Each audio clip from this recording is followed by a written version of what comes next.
ذرا ٹھہریے اور یہ اعداد و شمار غور سے سنیے۔ ایک طرف بلوچستان ہے جہاں تیل، منشیات، اسلحہ اور دیگر اشیاء کی اسمگلنگ خاموشی سے ایک ایسی معیشت بن چکی ہے جس کا حجم سالانہ 5 ارب ڈالر سے زیادہ ہے۔ کتنا؟ سالانہ 5 ارب ڈالر سے۔ یہ سرکاری اعداد و شمار ہیں، میرے نہیں ہیں۔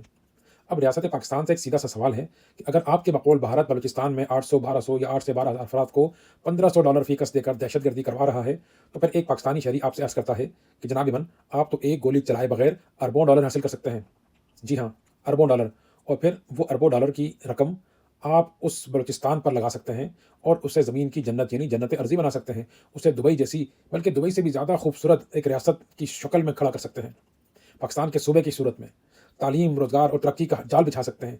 اور اس سب کے لیے آپ کو قرض چاہیے، نہ جنگ لڑنی ہے، صرف ایک کام کرنا ہے، یعنی وہ کیا؟ کرپشن روکنی ہے۔ جی ہاں، پھر آپ بلوچستان کے لیے مزید درد دل رکھتے ہیں۔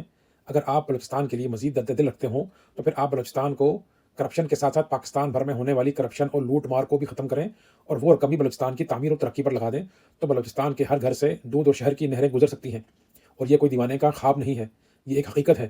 چلیے آپ کو مستند اور حکومت کے آپ کے اپنے فراہم کردہ اعداد و شمار کی روشنی میں بتاتے ہیں کہ بلوچستان کے علاوہ پاکستان بھر میں اس وقت کرپشن کے ذریعے چوری کی جانے والی رقم اس وقت کم سے کم 43 یعنی 43 ارب امریکی ڈالر تک جا پہنچی ہے۔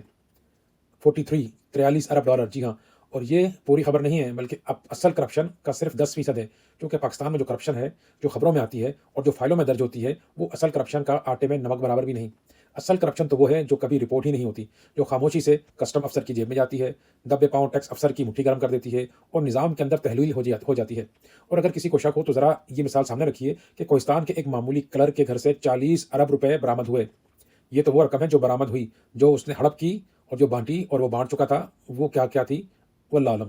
اور یہ واقعہ چیخ چیخ کر بتاتا ہے کہ حقیقی کرپشن رپورٹ ہونے والی کرپشن سے 10 گنا زیادہ ہے، یعنی خبروں میں آنے والی کرپشن کی 43 ارب ڈالر کی جو رقم ہے، اس سے اگر آپ 10 سے ضرب دیں اسے تو یہ سینکڑوں ارب ڈالر بنتی ہے۔ اور یہ خطیر رقم چند ہاتھوں میں جا رہی ہے، اور اسی لیے بلوچستان پسماندہ ہے، اسی لیے سندھ پسماندہ ہے، خیبر پختونخوا اور پنجاب بھی پسماندہ ہے، اور سچ یہ ہے کہ پورا پاکستان ہی پسماندہ ہے۔ اب خوفناک حقیقت سنیے، پاکستان کو دہشت گردوں سے زیادہ خطرہ کرپشن سے ہے، کیونکہ دہشت گرد گولی چلاتا ہے اور کرپشن ریاست کی رگوں میں زہر گھولتی ہے۔ اور ایک اور بات یاد رکھیے، کرپشن ہی دہشت گردی کی خوراک ہے۔ جب چیک پوسٹ بکتی ہے تو دہشت گرد طاقتور ہوتا ہے، اور جب تک دہشت گرد کی خوراک بند نہیں ہوگی، کوئی بھی ناسور، کوئی بھی کینسر خود بخود تقریروں سے ختم نہیں ہوگا۔ اب ریاست کو سنجیدہ ہونا پڑے گا۔ کیا سیاست میں قومی اداروں کی مداخلت بند کرنے کا وقت نہیں آ گیا ہے؟ یہ اصل سوال ہے۔ کیا 1971، 2018 اور 2024 سے ہم نے کوئی سبق سیکھا؟ کیا عوام کو آزادانہ فیصلہ کرنے کا حق آئندہ دیا جائے گا؟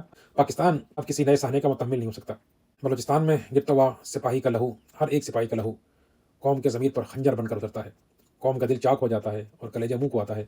قوم اپنے عظیم شہداء کی حرمت کا حوالہ دے کر ارباب اختیار سے یہ گزارش کرتی ہے کہ خدا کے لیے سیاست سے ہاتھ کھینچیے، چوروں اور بدعنوان سیاستدانوں کو زبردستی قوم پر مسلط کرنا بند کیجیے اور اپنی عوام پر اعتماد کیجیے، چونکہ چور قیادت دہشت گردوں کا مقابلہ نہیں کر سکتی۔